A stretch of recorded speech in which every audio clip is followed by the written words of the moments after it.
Hello and welcome to the Golden Sports Report, episode 85. I'm Andy. I'm Josh.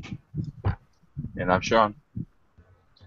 And as you can tell, Josh is making an appearance. It's, it's been a while since the draft. Appearance number yeah, two. yeah. Well, we'd like to bring you on more if we have an opportunity because you I can have fill in whenever. yeah, Just gotta let me know. you have very good opinions and we'll appreciate them. We definitely will because I can't wait to hear about your opinion about the Bills game. What we're going to talk about on this episode is we're going to start with Josh as an outside. Well, he's a Packers fan, so when he talks about the Bills game and E.J. Manuel, he is not a fan of E.J. Manuel. I mean, A he's not a little fan of the bit. Bills, so The Bills are so my second favorite team. I do watch a lot of Bills games, so. But yeah, go. That's fine. yeah, and so then he'll have a neutral uh, bias on EJ Manuel. So if I'll he try. likes him or doesn't like him, he wasn't a fan of the Bill. Just okay, Josh. In your Okay. opinion, what did you take from the Bills game against the Chargers? And what is your opinion of EJ Manuel been in the first 3 weeks of the season? Well, I'm definitely have a better opinion of him than I did. The preseason was absolutely awful. He had a terrible preseason, and he's been okay. That's the nice way to put it. He's been okay during the regular season. I think he's got a healthy completion percentage. But I mean, I think he had like 59% around, which isn't bad. But also, what I noticed throughout the first three games, he's been terrible, just absolutely putrid in the red zone. The Bills in general have just been awful in the red zone. And up until last week, I think Dan Carpenter was like the number one rated kicker in fantasy, just because they were kicking all these field goals short in the red zone. So, I mean, is it cause of concern? Yes. Uh, I still want to see more from him. I know it's a little too early to judge. I want to at least see the rest of the year from him. See how his numbers are at the end of the year. I'm not sure exactly where his completion percentage is right now. I think he had 70% week 2 and 59% last week, so he's probably in the 60s, which is decent. Uh, from what I've seen, I liked a couple of things, but they have to work on. They've definitely got to work on the red zone a lot. That's one of their biggest problems is I don't know if they need to want to add another big target in there. Like I know they had Tony Moeaki, but he's gone. They want to add another big tight end or something or whatever they need to do to get some work in the red zone. I don't know if it's exactly EJ's fault or if it's the team in general, but that's one area where they just keep failing. And yesterday the defense fell apart to Philip Rivers, part of the Seahawks defense. So I mean, not yesterday, Sunday. I'm sorry. And but yeah, it's one of the things that they have to work on. Why? What was your opinion? I'd like to hear. Uh, well,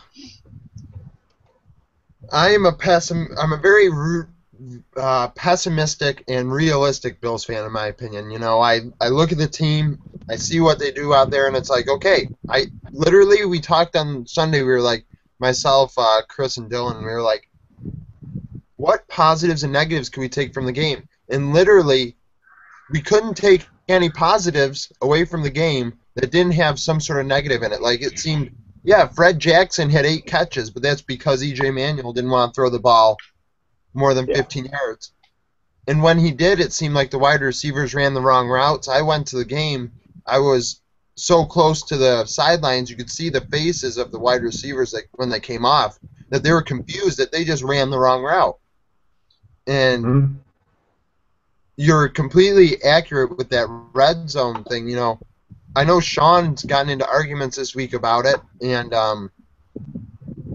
it's the truth. You can't be just kicking field goals in the red zone. That's not how you win football games. I found a stat It was how the touchdown conversion rate in the red zone. And last year, the bottom 10 teams in that stat didn't make the playoffs. And the Bills right now are fourth last. They were second last year. And I also found a stat yesterday. I posted it on Facebook. EJ Manuel currently is ranked the 32nd quarterback out of 35 in quarterback rating. Yeah. That's another area he's got to work on, too. Yeah. Sean, do you have any thoughts? Actually, you weren't there. You weren't on Sunday either. So, what was your thoughts on the Bills game? Horrendous. I don't know. Like, I'm I'm a Bills fan, like you. Like, I'll speak my mind. My friends don't really like it. I was at a fantasy hockey draft, and I was making fun of the Bills, and my friends got pissed off at me. So it's ridiculous. The Bills, I think it was their very last drive. They were in the red zone. They had a chance to possibly build up their confidence with like a last minute touchdown, and the last three throws that Manuel threw were 5-10 yards ahead of the wide receivers. It's I don't know. If he's a 2-year guy, I know if Dylan was here, he'd say that he still has some building up to do, which I somewhat agree. But when you're in the red zone, you march all the way down just to throw it away, just for 3 points. That's not going to win games. You have plenty of talent at wide receivers. Use it. Your running backs aren't going to do everything, especially when you're facing San Diego, where their defense is great with run defense. So it's really frustrating. So yeah. Yeah, it is frustrating. It really is. And we're gonna talk about the Bills Texans next because leading into it with Fitz versus Buffalo. See how that goes down in Houston. But they're already saying this is a must win. So I guess the question then becomes, is this game a must win for Buffalo? Do they need to become 3-0? Actually, do they need to become 3-1? Because you see the games in December. December, they have to play Green Bay, Denver, and New England. The wins against Oakland. But by that point, how many wins do you think the Bills need to get into the playoffs by December, before those last 4 games where they have to play at Denver, home against Green Bay, at Oakland, at New England? Sean, I'll let you talk about this first because I'm going to figure something out. It's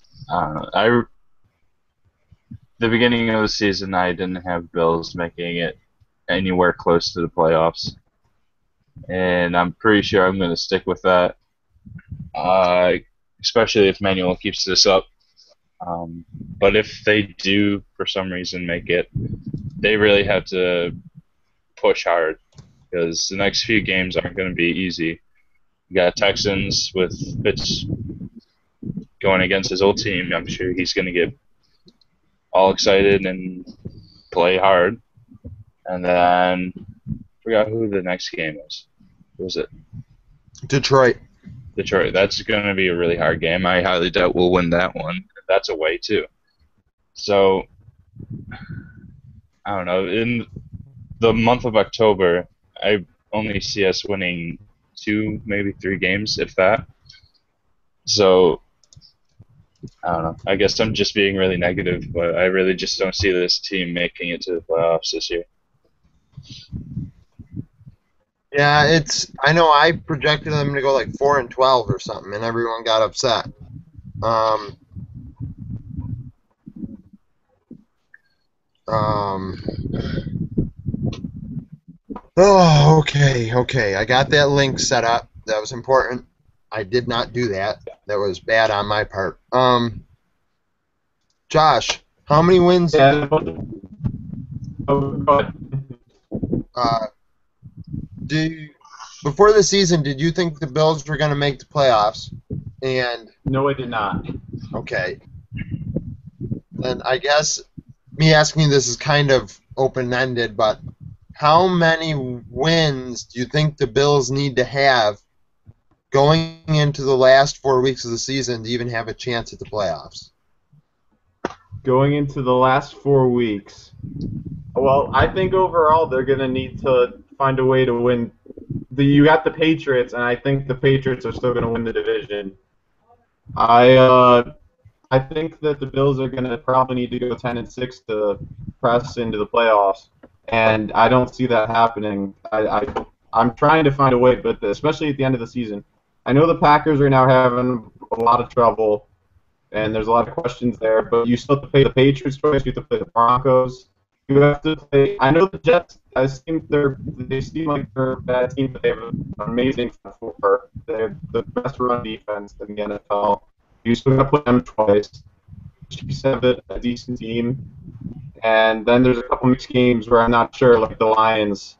But I think they have a really tough road ahead of them, and we'll see against the Texans. I mean, I think they got lit up. I'm trying to remember if they got lit up last week. I believe they did. But I think they're going to need to go at least 10-6 to make the playoffs. Yeah, the Texans. All right, I guess we'll lead into this now. We'll segue. The Texans lost 30-19 last week against the Giants.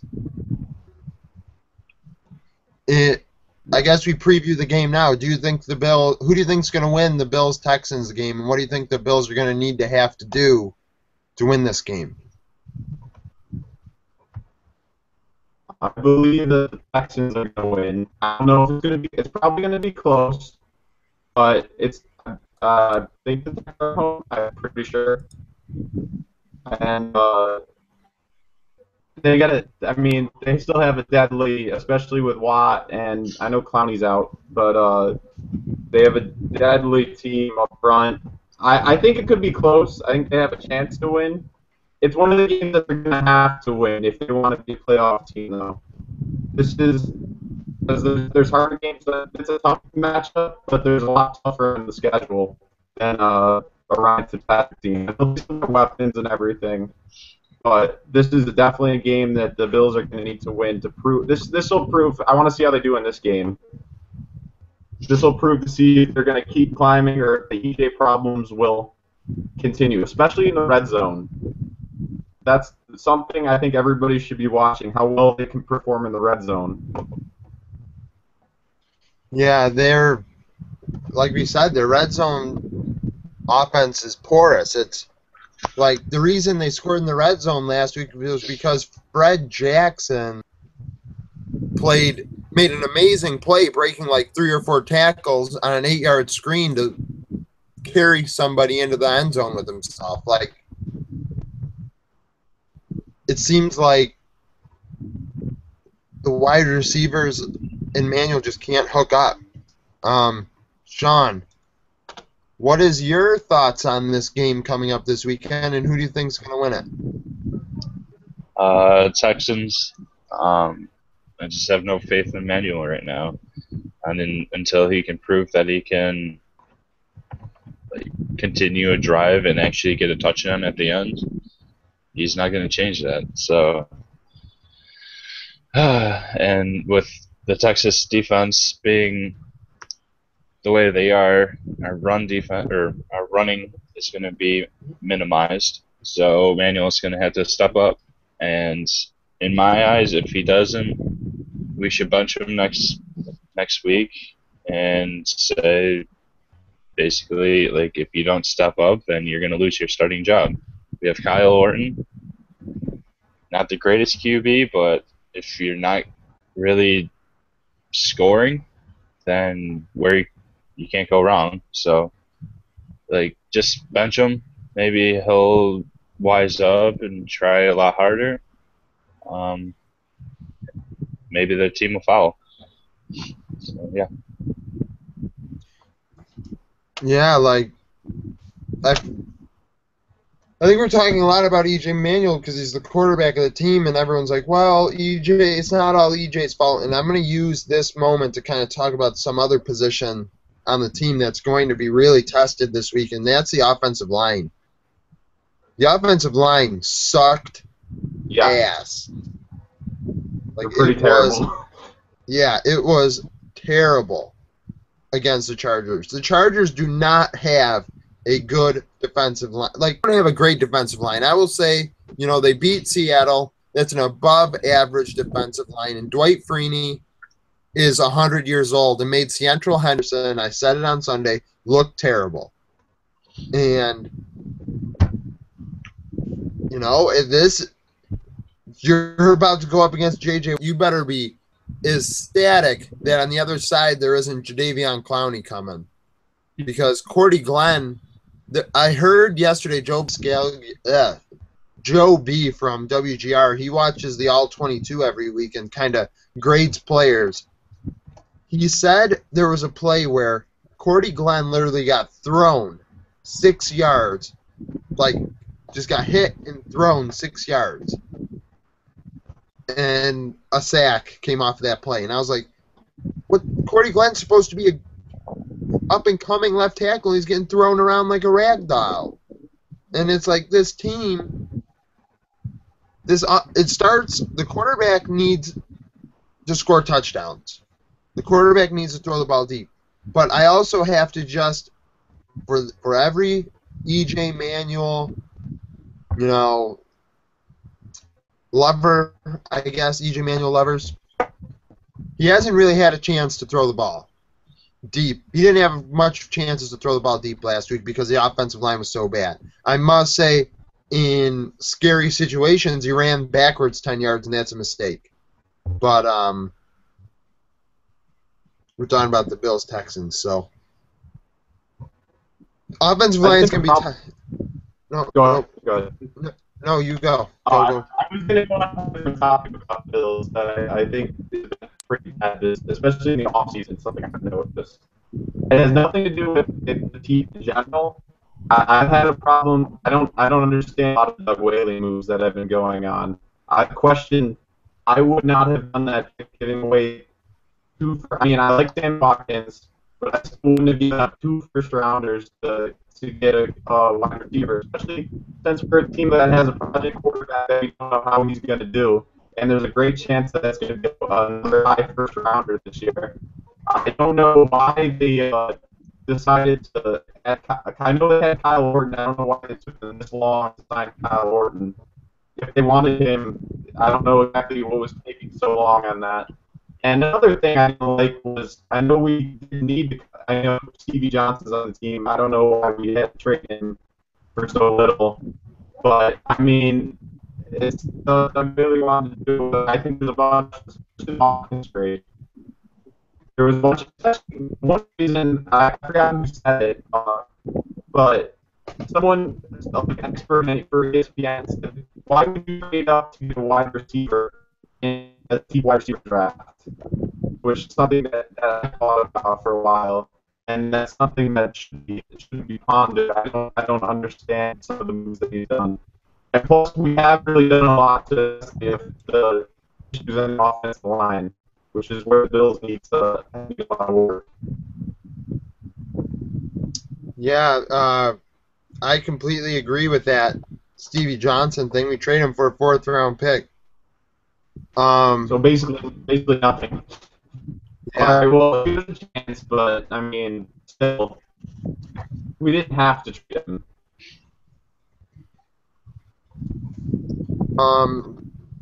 Josh, do you have Facebook open? Yeah. Can you close that? I want to say something. Because Facebook can get really nasty laggy for Hangouts. Oh, am I lagging? Yeah, we bet. I heard everything though. I don't know. I don't understand some of Doug Whaley's moves either. Sean, do you know, what's your opinion on the Doug Whaley moves in the offseason and how they're turning out right now? Do you have some questions about the Sammy Watkins, Stevie Johnson, even that Chris Williams signing?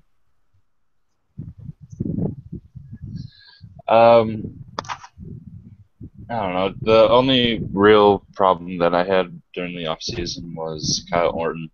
I really liked the way Tool played in the off season or the preseason, and just to have him walk away.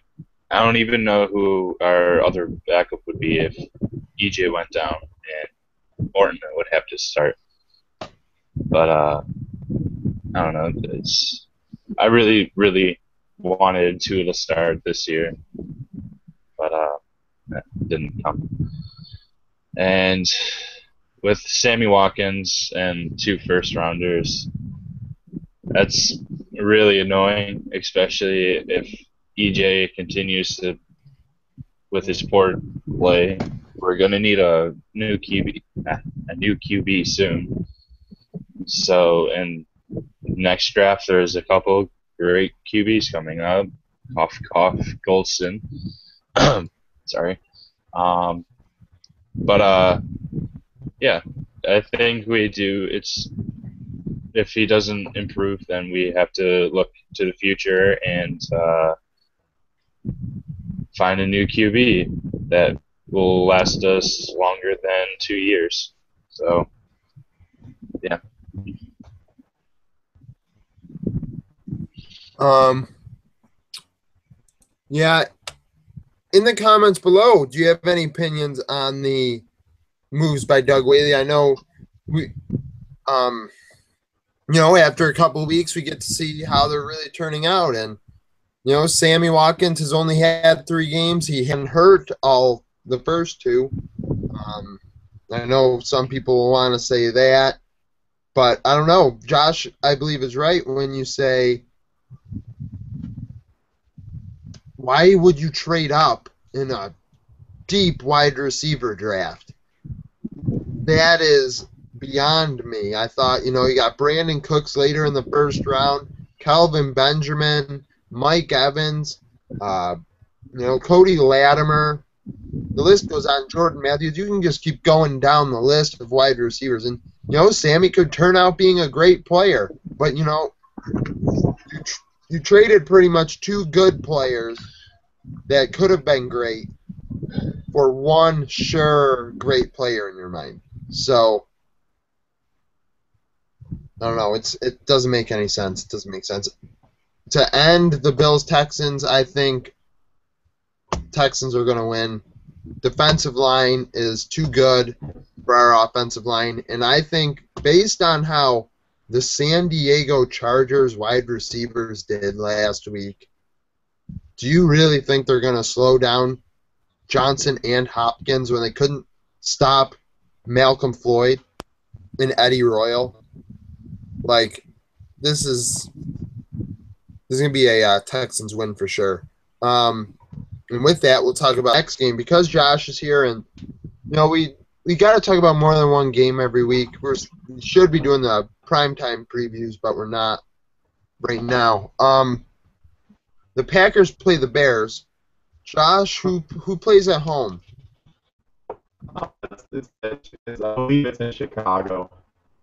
All right. Yeah, it's in Chicago. I Um, guess we'll go. yeah, so one second. Okay. What is your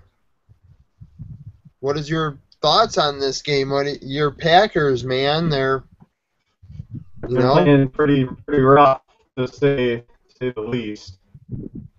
We came back against the Jets, but there's a lot. They've got issues on both sides of the ball. The running game. I guess I'll start with the running game. The running game's been pretty terrible. I haven't seen ASU break a big run. I don't know if you guys touched on this year. Uh, their running game just hasn't been able to go anywhere. They got destroyed by the Lions. The line is where the big question mark is. They have a bunch of questions on the line. I know they lost the right tackle, Bulaga, for a while. He just came back last week. That didn't really help very much. They've been getting destroyed by defensive lines.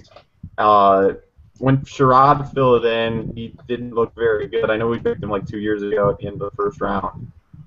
Uh, yeah, they've been terrible. Aaron Rodgers keeps facing pressure, and as a result, he's been having to throw the ball a lot to one or two people, mostly just Jordy Nelson. But the Lions one guy up in the box to make sure that if Jordy broke it for a run, like they wouldn't be able to, he wouldn't be able to get anywhere.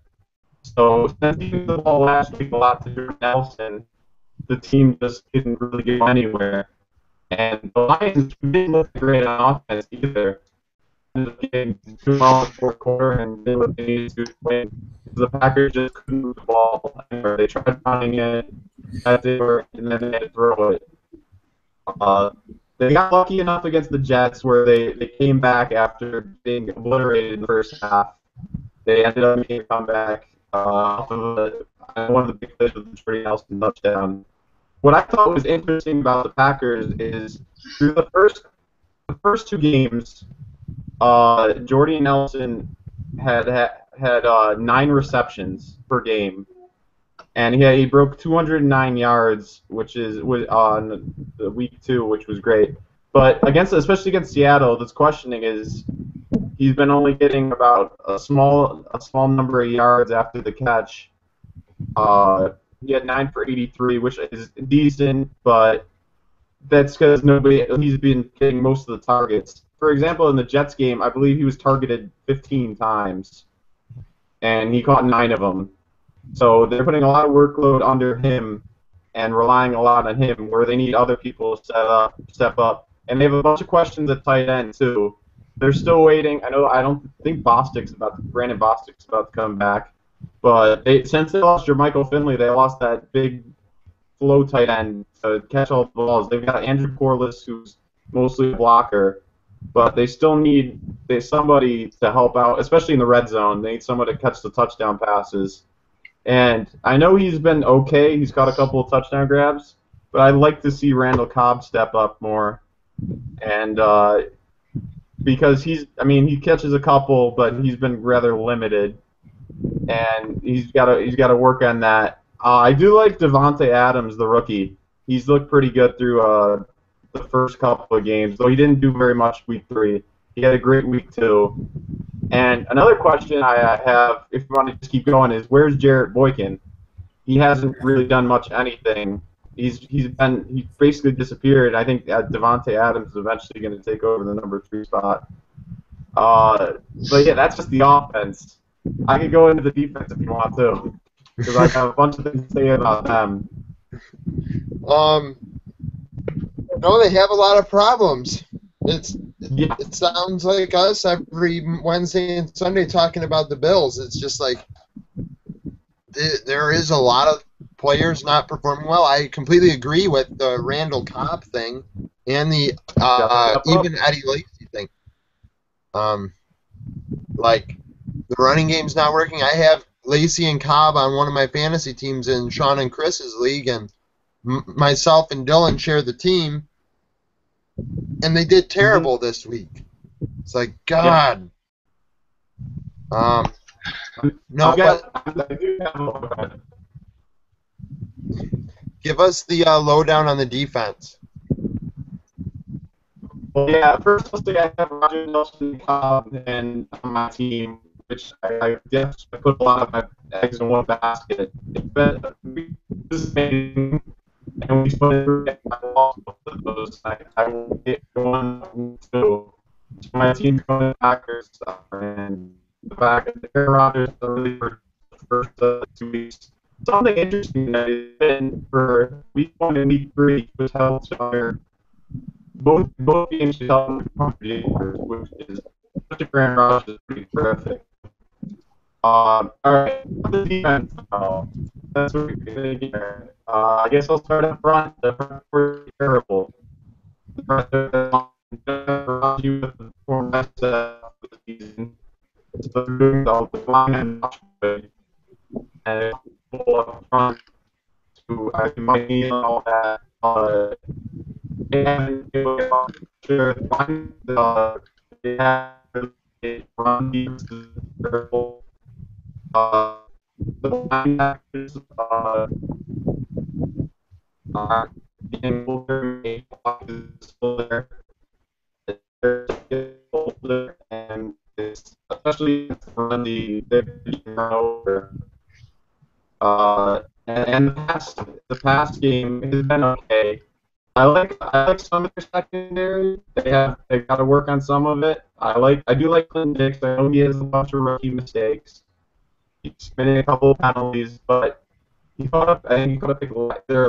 I think week 2, and I think he's a project. He's gonna be there, and I'm glad they took a free safety because they needed one.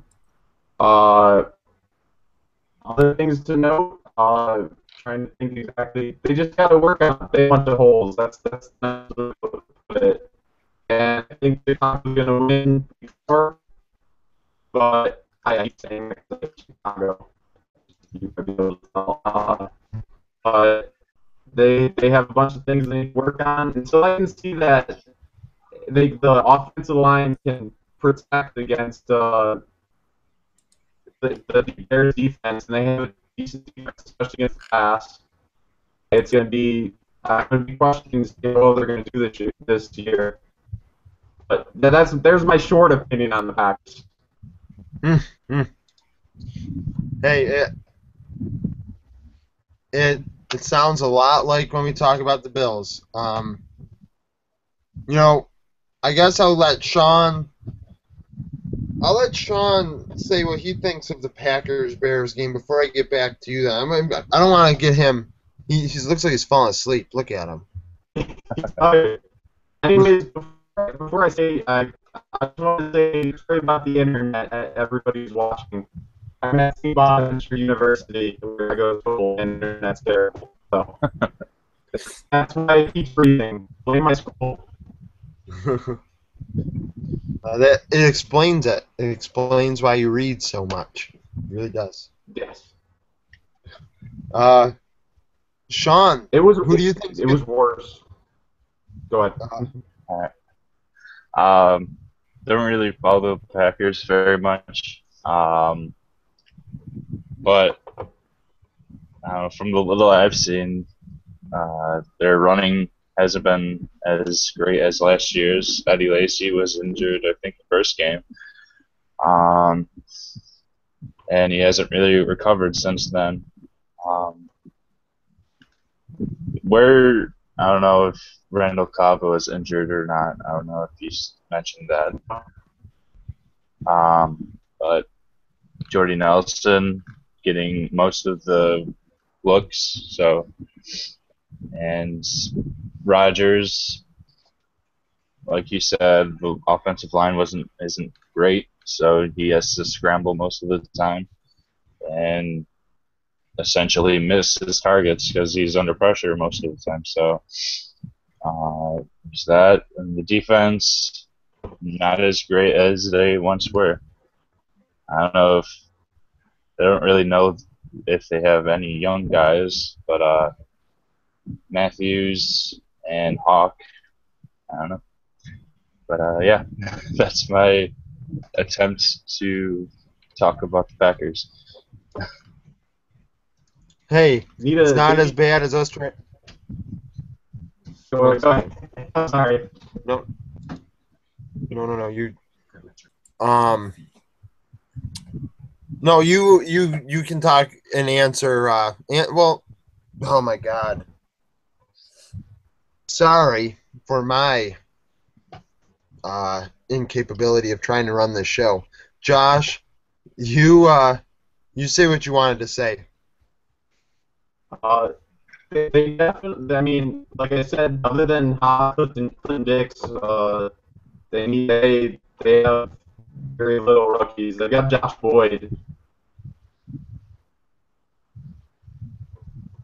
But I mean, other than that, they definitely could use a bunch of young guys. I know they're traded for Julius Peppers, but I mean, he's not getting. He's a star, but he's 34 years old, so he's not getting any younger. And they have a bunch of holes, especially in defense and on the line and offense. So they need a lot of work. I think that's the summary I have to say. They have a lot of work to do.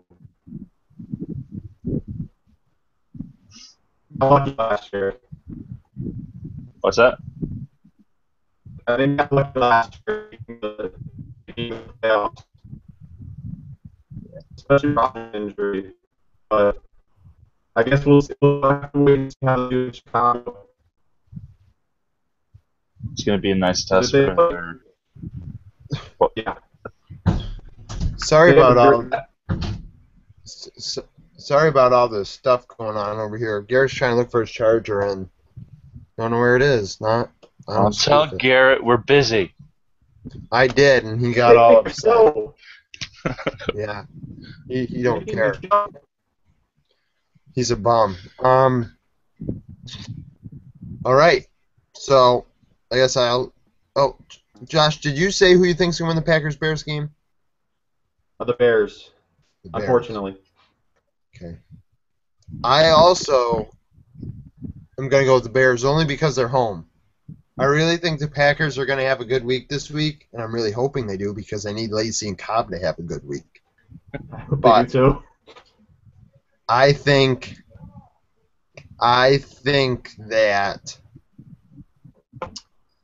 the Bears may have lost to the Bills week 1, but they have, Marshall, Jeffrey.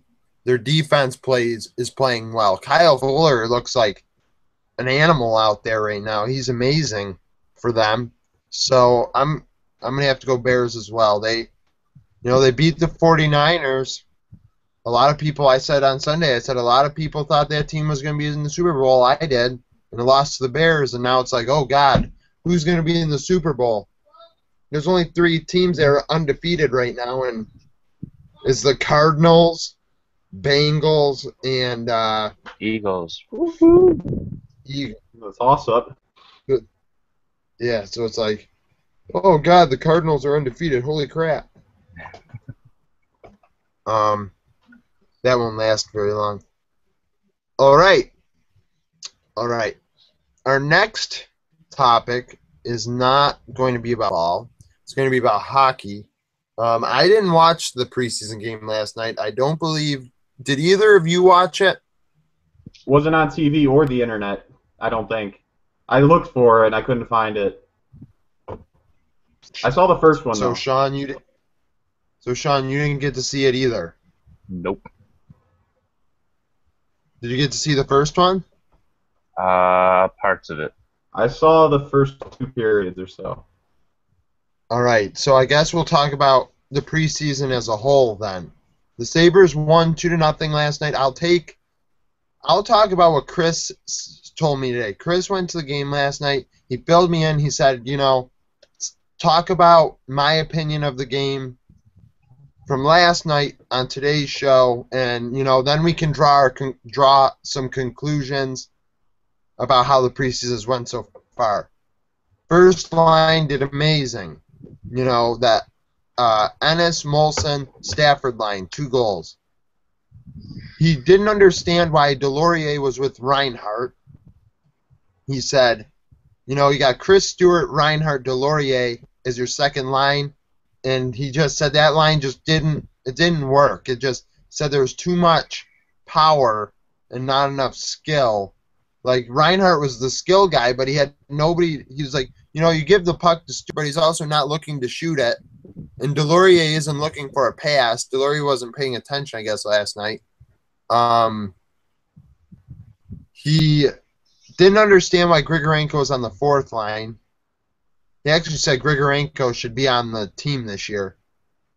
Said Gergensons played He said Gergensons took a stupid penalty. Myers and Georges looks good. and Enroth got a shutout. So before I just keep rambling about stupid crap making the show look like a shit show, which it pretty much is, but hey, it's episode 85. With that Um, happening and my camera not but working, no, your camera's working. Um, that's good. so based on the first game, a 2-0 win last night, what have you seen out of the Sabres so far? Who we start with? So, You. Okay. Uh, from what I saw, I didn't see very much of. I didn't. I mean, Reinhardt looked decent, but I agree with you completely. They keep putting him with.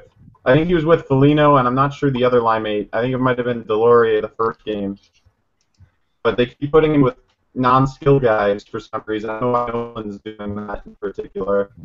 I feel we could see a lot more from him, especially if they put him on line, at least with like Cody Hodgson or something like that. I'm not saying everybody has to be a skill guy on the line, but I feel like definitely if he had a little more help around him and not just power forward, he would be doing better.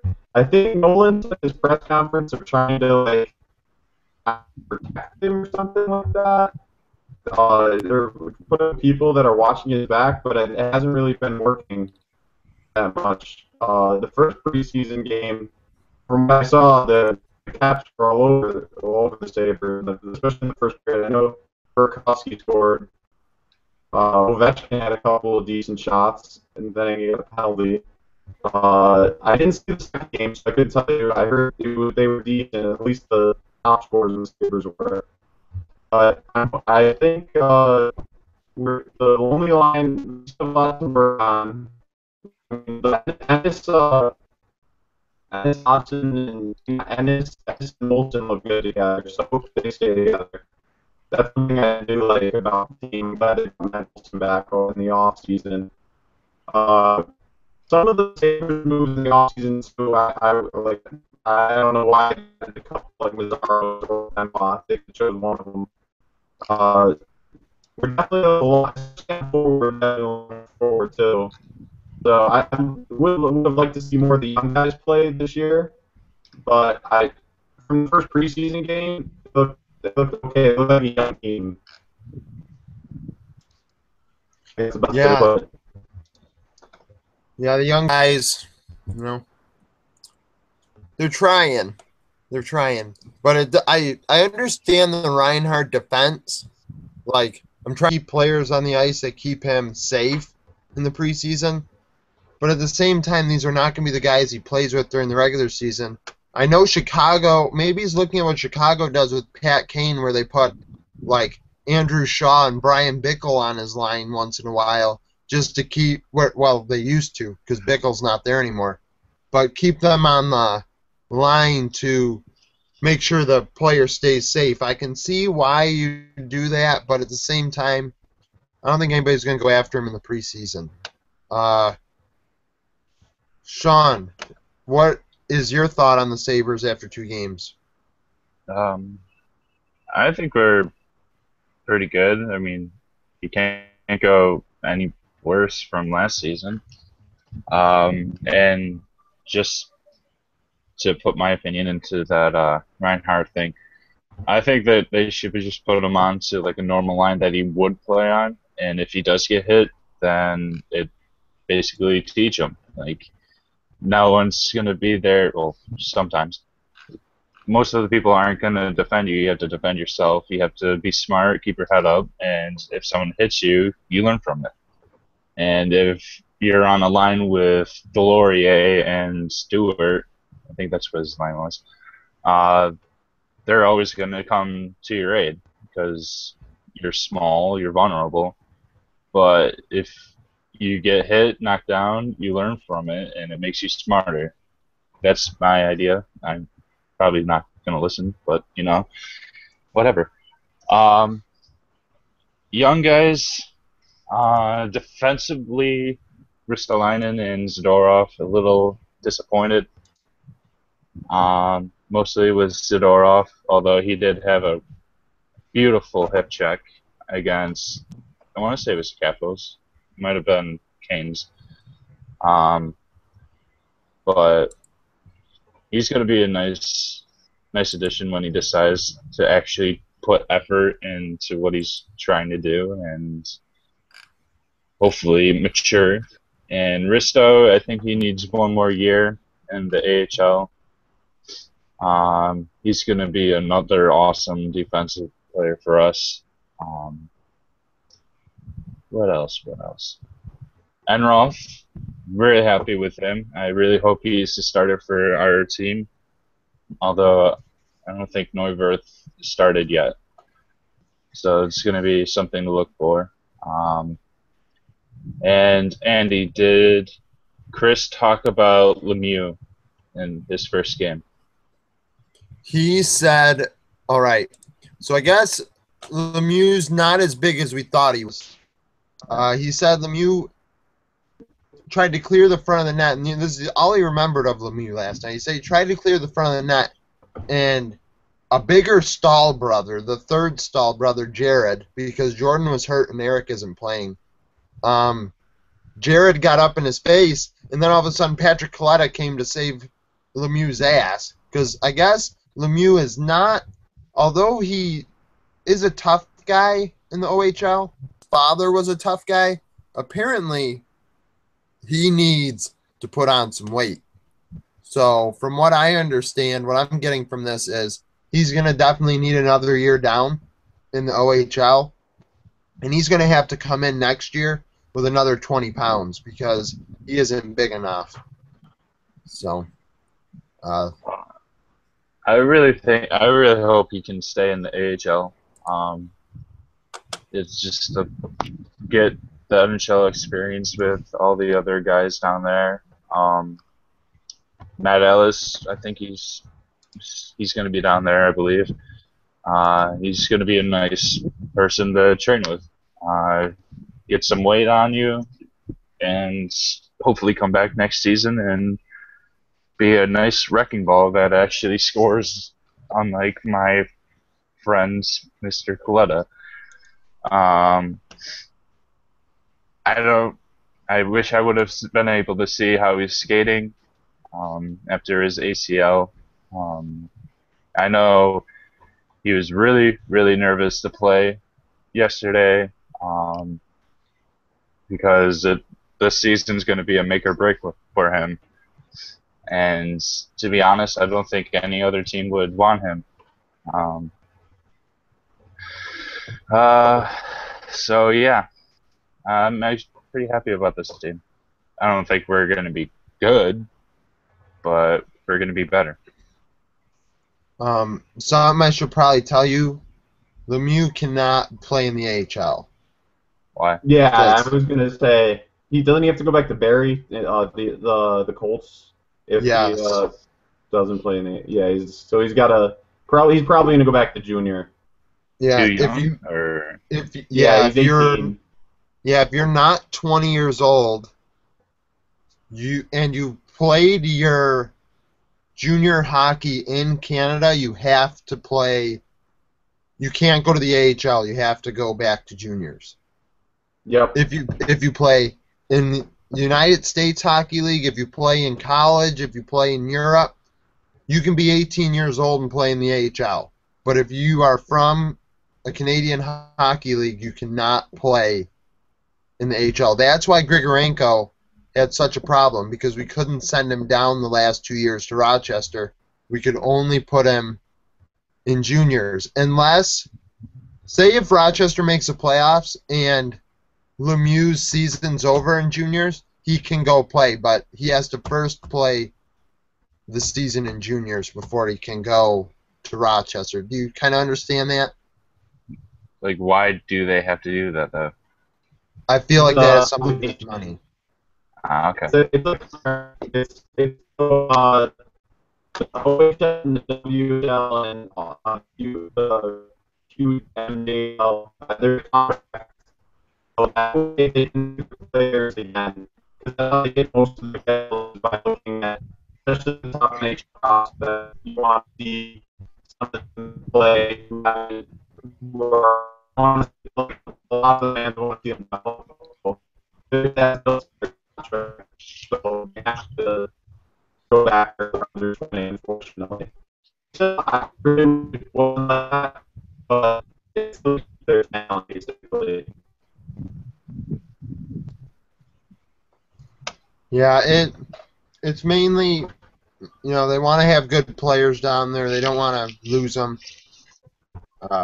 I know that I was hearing about Jack Eichel today. I was listening to Jack Eichel, a projected second overall pick in this year's coming draft, already being talked about. Because he's playing at Boston University this year, when he gets drafted, he can go to Rochester or an AHL team next year because he's playing his junior career in college. Whereas Connor McDavid in Erie, there is no option to send him back to the AHL. You'd have to send him back to Erie. So, that's why we could put Rasmus last year in the AHL, but we couldn't put Zadorov. It's screwy. All right, so we're at 55. We started 5 minutes late. We're sorry for that. By the way, in the comments below, make any comments regarding what we have talked about thus far. Made it this far. Since you made it this far, give us a like, subscribe, because you wouldn't have watched 50 minutes if you didn't like it. So it's kind of my opinion on that. Comment about anything. You want to talk about EJ Manuel, because I know we have people that watch the show that like EJ Manuel. I know we have other hosts that probably are going to watch this later, Dylan, that think that EJ Manuel is a good quarterback. If you have any opinion on the Packers or the Bills game coming up this week, make a comment below. I'm sure we'll cover it on Sunday after we recap the two games, because I don't think Packers-Bears is on prime time. I don't think it is. No. It's on. It's a 1 o'clock game, so. All right, so we will be able to at least recap, our thoughts prior to the game and how it related to the actual game, and stuff like that. So comment below. I think the Sabres play another game before then. They play Friday against Toronto. I don't know if that's on TV. Either the Friday game or the Sunday game's on TV, so watch it. I know I'll watch it if it's Friday. If it's Sunday, we're going to be doing the show, but I don't get to watch much Sabres, so I'll be pretty happy about it. And with that, that was pretty much the episode. We're going to go to final word because we're at 52 minutes. I have mine. Sean, I'll let you go first with your final word. I don't know if it's going to be your niche. Oh, no, actually, it's not your niche. It's something else. I remember you talking to me about this. All right. The floor is yours. I actually have two. One's going to be short and one's not really short.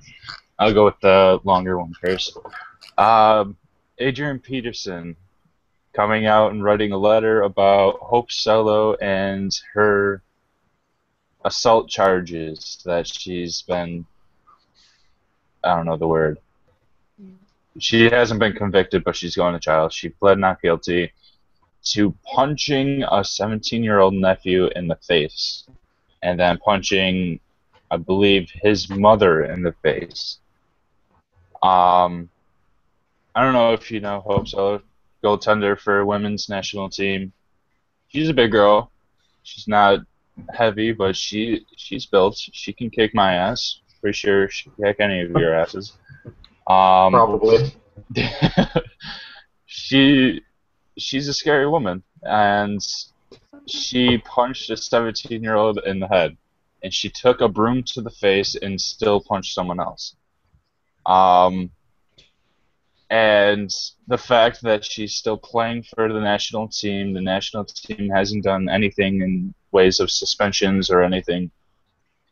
She still has a sponsorship to Nike, and it's just ridiculous how Adrian Peterson, I know it sounds really bad, but spanked his child with a stick. How is that so much worse than punching your 17-year-old nephew in the face and then fighting another person and having all your job still intact, your sponsorships,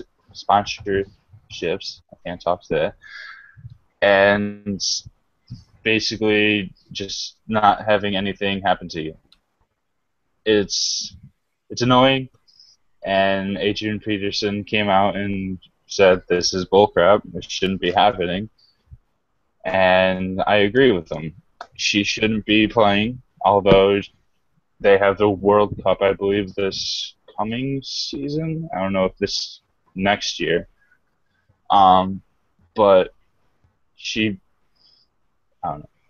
It could be. Never mind. I'm not even getting into that. Okay, and next we have my heart and soul, Anaheim Ducks. I'm going to talk about their preseason. They are currently 2-1 with back-to-back wins with their split roster against Colorado.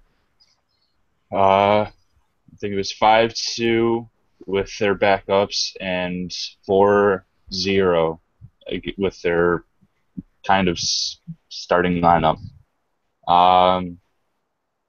So far,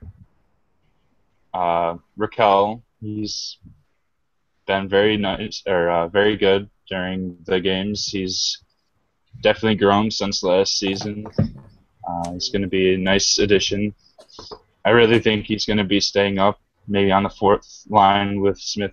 This is my hopeful line: Smith, Pelly, Edom, and I just forgot his name, Raquel. That'd be a nice line if they can mature together, and I really hope they do. It seems as if Danny Heatley is going to be on the first line with Perry and Getzev, so that's going to be nice for them. It's going to be a beautiful line. Kessler is more than likely going to be on the second line. So this team is still offensively dangerous, which I'm really happy about. Defense still needs some work, obviously. Young kids just need to mature. And with the older guys that they have, I really think they can get better this year. Andy, I'm sorry, but I really do believe Mr. Anderson is going to be having the starting job for most of the season. We were talking about this yesterday. Gibson didn't have the best game yesterday. Believe it was 4-0 by the end of the game. Then again, they had their backups, but so did Arizona, so you can't really say much to that. Anderson just seems more comfortable. Gibson is still only 20, so is he 20 or 19? 21. Oh, yep. I think he just turned 21 a little bit ago. All right. Well, he still has some growing up to do. I'm not saying he's a bad goalie, but he still has to mature, and maybe the backup. I don't know if I like that though. The backup to Anderson getting some of the starts would help him build up that confidence and make him become the goalie that he's gonna be. So Anaheim looking bright as always, and going to make it to the playoffs this year. Yeah, me and Josh have a $50 bet on John Gibson starting more games than Frederick Anderson. Frederick Anderson's going to win me $50. No, John start Gibson's going to saving up. it. No, you're. My boy Gibson's going to get it done. You have to hand deliver $50 to my doorstep.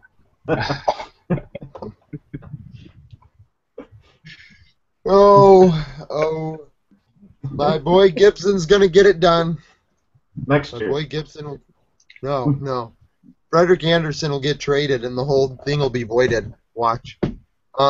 He could definitely start on some of these teams that have weaker goalies.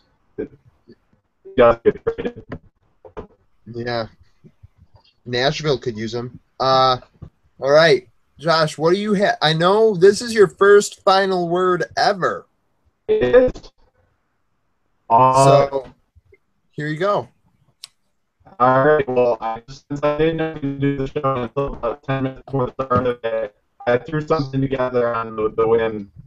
I put something a lot of people have talked about. We didn't really mention today was Sean kind of mentioned it. Mentioned it was the first story, but Robbie Dell, I think he's eventually gonna have to step down. If not fired or whatever, I think it's about time that he steps down for roles. Some of this, or I know he wasn't involved in domestic violence disputes, but there's a lot of gray area that we still haven't probably heard about, and we're still slowly unraveling. I don't know if I'm sure many of you who are watching the press conference, but it was quite the circus, especially on Twitter, and you had the House Stern there who was pulled out for yelling, "Don't take me to an elevator" during the press conference. There's more and more news. I mean, there's a lot of speculation and whatever, but apparently there's an article from the New York Daily News, which I find can be credible, is credible pretty much most of the time, that basically accuses Goodell of, it says, accuses Goodell of hiding the evidence, and that Ray Rice told him more than he wanted, and he avoided, he gave him a 2-game suspension so he wouldn't make it to court. I don't know exactly how credible that is, but I believe that could be a big possibility that he didn't want the NFL to the court. Now you have cases such as Jonathan Dwyer, who are extremely violent. Dwyer is even more violent than Ray Rice is, and Ray Rice. I just think it's a can of worms. I would be very surprised if Goodell went to the storm, but I guess we'll see. I'm not sure that he will or not, and I hope that he steps down or is removed from his job. Because I mean, I know that, as you said, there's sometimes a double standard within domestic violence, but there's still no excuse for it, and there's no excuse for the weak punishment and him having to basically apologize for giving him a very minuscule suspension. If Ray Rice, I mean, I don't know if Ray Rice will play again. He might play again down the road. There's a chance of that. I'm not going to rule him out.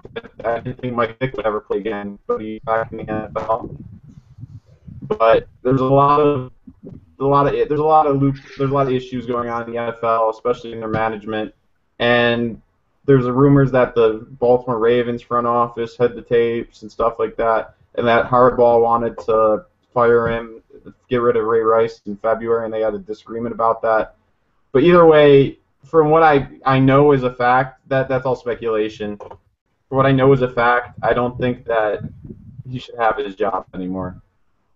And I think that basically covers my first ever on word. Passion. You see the passion about the Ray Rice scandal coming from Josh. I'm not defending Ray Rice at all, so if anybody thinks that I'm not defending him at all, he definitely deserves what he got, but Roger Goodell should definitely be held or accountable for his role in all of this, and it's not being drawn to light for taking this to the first time as it was. You didn't even need to hear that from me. You could just read the Twitter comments from NFL players and former NFL players during the press conference. Yeah. Actually, I was talking to Sean and Chris today about a press conference. The Ravens owners press conference. They were like, "So why didn't you get the tape?" And he's like, "I didn't care." He's like, to be honest, I wasn't interested enough to go ask for the tape, and I'm deeply sorry about that, but I really didn't care. And it was like, that's the way you answer that question. It's Yeah, like, it was completely honest. Roger gave out totally sidestepped that. And the part was the TMZ. I usually don't listen to TMZ except for this time they actually had evidence for it. The TMZ reporter like, we made one full phone call. You guys have a whole legal department. How could you not find this video? And it's a great question because I don't know how they probably had it. I would guess they had it, but even if they didn't, it's either a lack of effort on their part or they were trying to cover up something. Yeah. Yeah, we'll see. We'll see in the coming weeks what happens to Goodell. My final word was going to be previewing the chase at Dover, and I'll cut that a little bit. NASCAR. But Tony Stewart's case got decided today. Tony Stewart will not be charged at all for Kevin Ward Jr.'s death at Canandaigua Speedway last month. They have decided, based on the autopsy, that Kevin Ward was under the influence of marijuana at the time he left his vehicle during that accident, and that because he left his vehicle and was under the influence, was making impaired decisions. You know, you can't blame Tony Stewart for hitting him accidentally, obviously, when he's coming running out at your car. So Kevin Ward's family obviously is still going to pursue it civilly, which who knows what will happen. You see trials all the time. Little law tidbit. It's a heck of a lot easier winning a civil case than it is a criminal case, because a civil case, it's all about who has more evidence. And in a criminal case, there can't be reasonable doubt. And everybody on that jury today thought and doubted that Tony Stewart actually did that on purpose, so Tony Stewart isn't guilty. Whereas the family could try and prove it have more evidence than Stewart saying that he did it on purpose, and a judge, could rule in favor of them. So Stewart's clear. Who knows if this changes how he drives this next 8 races. I think he's changed forever. It's a real shame that he won't be nearly as aggressive as he used to be due to this person running out on the track in front of him and him hitting him. But with that, I'll go to the Dover preview. This is the last race of round 1 of the chase. 16 drivers entered the chase. 2 are locked in. Brad Keselowski and Joey Logano are definitely moving on to the next round. Whoever wins this race, if they're already in the chase, they automatically move on to the next round. And then 4 drivers that had the worst average finish through these 3 races, those 4 worst drivers are eliminated. That means more than likely it'll be Allmendinger, Biffle, Kane, and Almirola being eliminated. And in my opinion, I think those 4 will be eliminated. It's a real shame. Allmendinger, he doesn't deserve to be in there. I went into that on Sunday. He only has 4 top 10 finishes this year, but he won 1 race, and that's what got him in this opportunity. And right now, if it was the second round beginning this week, he'd be in. And Almirola, he's had 4 straight top 10. Well, 4 of the last 5 races he's finished in the top 10. The 1 race he didn't, his engine blew up and he finished 40th. If that hadn't happened, he'd be locked in. So, it's a tight race. We'll see what happens. I think, I expect, I think this is like Jeff Gordon or Jimmy Johnson. I feel like a Hendrick car is going to win this week, sadly. But it is what it is. That's kind of my thing about NASCAR redneck stuff. So, I guess that's the end of the episode. What did you say, Josh? It's definitely going to be diversity in the sports. Yeah. Definitely talk to hockey. I posted, I talked about this article for the news. Watching and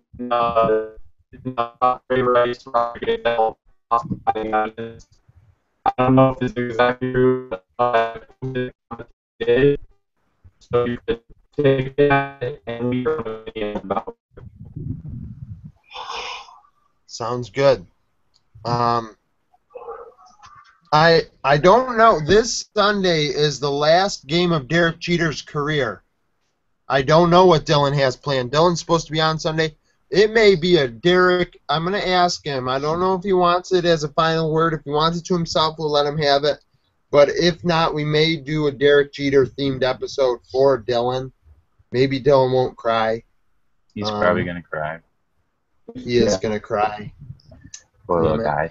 I was hoping by extending that as like the whole show, he won't get too emotional. But then again, he might cry multiple times.